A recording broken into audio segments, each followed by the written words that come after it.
In this video, we will learn about contact forces. We have previously discussed three types of contact forces, and in this video, we'll talk about the fourth type of contact force, which is the tension force in a spring. So we have this situation. Let us understand the situation.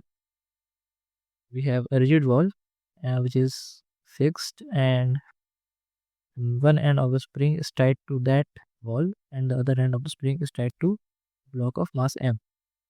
Initially, the spring is neither stretched nor uncompressed, and there is no force in the spring. The first case, the block is a force is applied on the block, and the spring is compressed. We have applied a force in this direction, so that the spring gets compressed. So the spring will oppose this compression and will apply a force in the opposite direction to oppose that compression, like this. This will be the force which is applied by the spring Fs, and in the equilibrium state, when the block will be at rest, this Fs will be equal to the applied force. So this was the first case. In the second case, the spring is stretched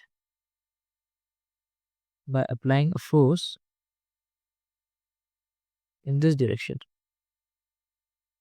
In this case, the spring will oppose the stretching and will apply a force opposite to the stretching or opposite to the force applied. That is Fs will apply in the left hand side. So in equilibrium state, or when the block will be at rest, this Fs will be equal to the force applied. So this is spring force, which is also a type of contact force. So let us read what is written here. The restoring force developed in the compressed string tends to oppose the compression of the spring and is a contact force.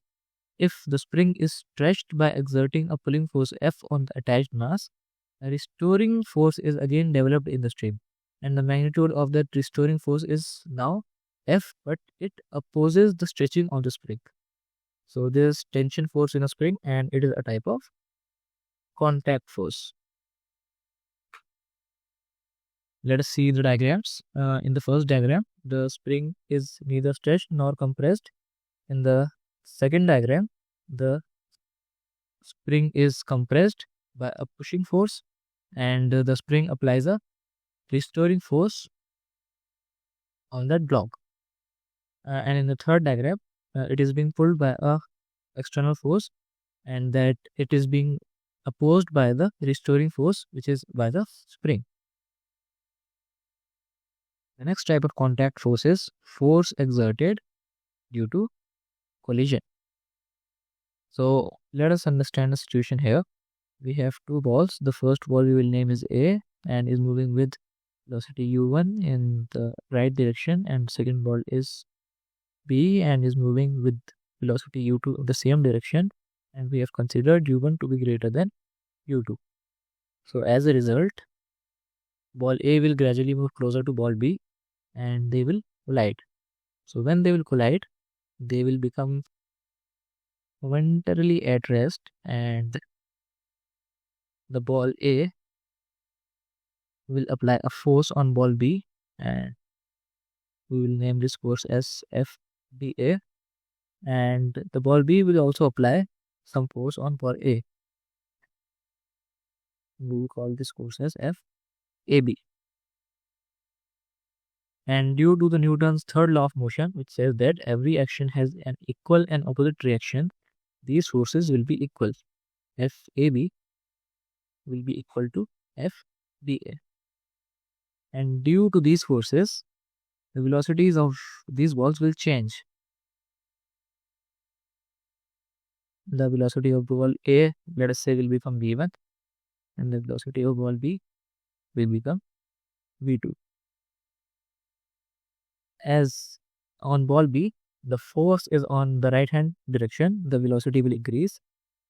So v2 will be greater than v1. So it is clear that the two objects or balls exert forces on each other at the time of collision, and only when the objects are in actual contact. So this force, which we have studied FBA or FAB, will only be exerted at the time of collision and when the balls are in actual contact. So thus forces exerted during collision are contact forces. So let us now recap with these diagrams. There are two balls A and B. They are moving with velocities u1 and u2, which are in the same direction. And we have considered u1 to be greater than u2. So ball A will move closer to ball B and collide. So at the time of collision, ball A will apply a force FBA on ball B, and ball B will apply a force on ball A, which is FAB, and they both are equal. FAB is equal to FBA due to Newton's third law of motion.